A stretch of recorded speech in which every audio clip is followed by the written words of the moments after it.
Hello friends, आपके साथ इस वीडियो में शेयर कर रही हूँ एक बहुत ही important information. Friends, March month की GSTR 3B हमें कब तक फ़ाइल करनी है ताकि हमें कुछ नुकसान ना हो, ये मैं इस वीडियो में आपके साथ डिस्कस करूँगी।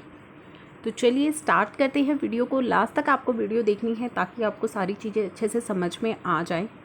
अभी तक अगर आपने चैनल को सब्सक्राइब नहीं किया है तो पहले चैनल सब्सक्राइब कर लीजिए ताकि सभी इम्पॉर्टेंट अपडेट्स आपको मिलते रहें।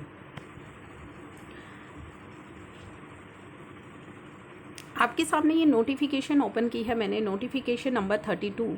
नोटिफिकेशन नंबर 32 हमें कहती है कि अगर आपका टर्नओवर 5 करोड़ से ज़्यादा है तो आपके लिए फरवरी, मार्च और अप्रैल की जो GSTR 3B है उसकी डेट रखी गई है 24 जून 2020, यानी कि 24 जून 2020 तक अगर आप अपनी GSTR 3B फाइल कर देते हैं for the month of February, March and April, तो आपसे कोई भी लेट फ़ी चार्ज नहीं की जाएगी और आपका जो इंटरेस्ट है, जो लेट पेमेंट यानी कि जो टैक्स की आप लेट पेमेंट करते हैं उसका जो इंटरेस्ट है उसमें भी आपको कंडीशनल वेवर दिया गया है, जो मैं आपसे आगे डिस्कस करने वाली हूँ।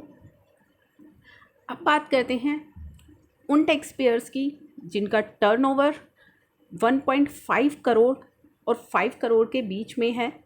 उन्हें अपनी GSTR 3B मार्च मंथ के लिए फ़ाइल करनी है 29 जून 2020 तक। अगर आपका टर्नओवर अप टू ₹1.5 करोड़ है तो आप अपनी मार्च मंथ की GSTR 3B फाइल कर सकते हैं 3 जुलाई 2020 तक। अब मैं बात करूँगी कि 5 मई से पहले आपको अपनी 3B क्यों फ़ाइल करनी है। दोस्तों, ये मैं बात कर रही हूँ उन टैक्स पेयर्स के लिए जिनका टर्नओवर 5 करोड़ से ज़्यादा है। उन्हें अपनी GSTR 3B फाइल करनी होगी 5 मई से पहले। क्यों मैं ऐसा कह रही हूँ? Point number 3, circular number 136 open किया है मैंने। इसका पॉइंट नंबर 3 अगर आप देखें तो पॉइंट नंबर 3 कहता है what are the condition attached for availing reduced rate of interest. अब यहाँ पे जिनका टर्नओवर 5 करोड़ से ज़्यादा है उनके लिए लेट फ़ी तो माफ़ कर दी गई है 24 जून 2020 तक, लेकिन उनका जो इंटरेस्ट रेट है, जो लेट पेमेंट ऑफ टैक्स पे आपसे इंटरेस्ट चार्ज किया जाता है, उसमें एक कंडीशनल वेवर दिया गया है। क्या है वो conditional waiver? The due date of furnished returns remain unchanged, यानी कि अगर आपका 5 करोड़ से ज़्यादा टर्नओवर है तो आपके लिए जो ड्यू डेट है वो चेंज नहीं हुई है। वो क्या है? 20th of succeeding month. अगर हम मार्च की बात करें तो 20 अप्रैल 2020 ही है। The rate of interest has been notified nil for first 15 days. पहले 15 दिन आपसे कोई इंटरेस्ट चार्ज नहीं किया जाएगा। कौन से 15 दिन? 20 अप्रैल ड्यू डेट के बाद पहले 15 दिन आपसे कोई इंटरेस्ट चार्ज नहीं किया जाएगा। उसके बाद 9% का कंसेशनल रेट आपसे चार्ज किया जाएगा और ये 9% का जो रेट है वो आपके लिए कब तक एप्लीकेबल रहेगा? 24 जून 2020 तक। यानी कि अगर आप अपनी GSTR 3B 24 जून 2020 तक फाइल कर देते हैं तो आपसे 9% इंटरेस्ट चार्ज किया जाएगा on late payment of tax. उसके बाद अगर आप फाइल करते हैं तो जो 18% का रेट है, जो ओरिजिनल रेट है, वही आपसे चार्ज किया जाएगा। इसको इन्होंने एक एग्जाम्पल के थ्रू भी समझाया है जो हम यहाँ पे देखेंगे। यहाँ पे ये एग्जाम्पल भी मार्च मंथ की GSTR 3B को लेकर दिया गया है।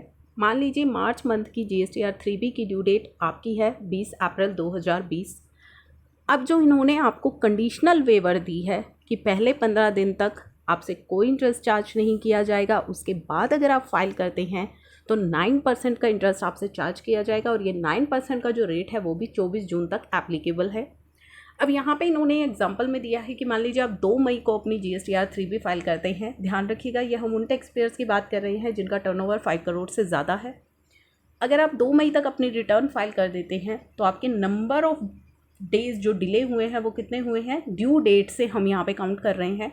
ड्यू डेट से 2 मई तक आपके जो डिले हुए हैं, 11 दिन आपने डिले किए हैं, तो 15 दिन तक कोई इंटरेस्ट आपसे नहीं है, कोई लेट फ़ी आप पे नहीं है। अब मान लीजिए अगर आप 20 मई को अपनी रिटर्न फाइल करते हैं तो आपने कितने दिन डिले कर दिए? 30 दिन। 30 दिन आपने डिले कर दिए। पहले 15 दिन के लिए आपसे कोई इंटरेस्ट चार्ज नहीं किया जा रहा है, बचे हुए 15 दिन के लिए आपसे 9% इंटरेस्ट चार्ज किया जाएगा on late payment of tax. जो आप टैक्स की पेमेंट करते हैं वो उस पर इंटरेस्ट चार्ज किया जाता है, जो आप रिटर्न फाइलिंग लेट करते हैं उस पर लेट फ़ी चार्ज की जाती है। लेकिन जीएसटी पोर्टल पर अभी तक ऐसा कोई ऑप्शन नहीं है कि आप टैक्स की पेमेंट कर दीजिए, रिटर्न लेट फाइल कर दीजिए। तो प्रैक्टिकली अगर आप देखें तो 5 मई तक अगर आप अपनी 5 मई से पहले अगर आप अपनी रिटर्न फाइल करते हैं तो आपके लिए राहत है, अदरवाइज़ आपको इंटरेस्ट देना होगा। 20 जून की बात करें, अगर आप 20 जून को अपनी रिटर्न फाइल करेंगे तो नंबर ऑफ़ डेज़ आपने डिले किए हैं 61 दिन। पहले 15 दिन के लिए कोई इंटरेस्ट नहीं है और बचे हुए 46 दिन के लिए 9% का इंटरेस्ट आपसे लिया जाएगा।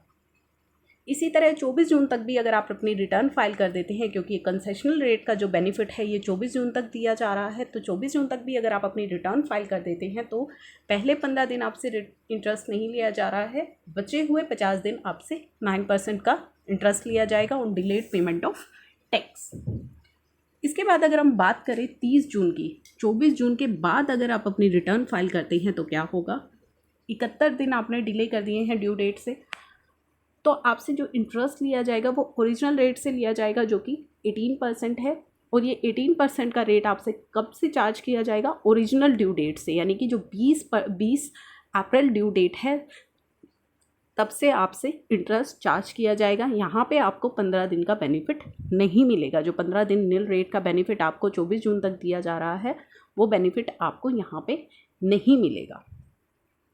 तो आपको बहुत ही ध्यान से इस चीज़ को समझना है कि अगर आप 5 मई से पहले अपनी रिटर्न फाइल कर देते हैं तो आपको फ़ायदा है। अगर आप 5 मई के बाद अपनी रिटर्न फाइल करते हैं तो आपको इंटरेस्ट पे करना होगा, भले ही रिड्यूस्ड रेट से पे करना होगा लेकिन आपको इंटरेस्ट पे करना होगा। लेट फ़ी का वेवर आपको दे दिया गया है 24 जून तक। लेट फ़ी आपसे चार्ज नहीं की जा रही है, लेकिन अगर आप 24 जून के बाद अपनी 3 चार्ज करेंगे तो इंटरेस्ट के साथ साथ आपसे लेट फ़ी भी चार्ज की जा सकती है। तो ये है बहुत ही इंपॉर्टेंट इन्फॉर्मेशन जो मैंने आपके साथ की है इस वीडियो में डिस्कस। शेयर ज़रूर कीजिएगा ताकि सभी लोग इसके लिए अवेयर हो जाए। Thank you for watching.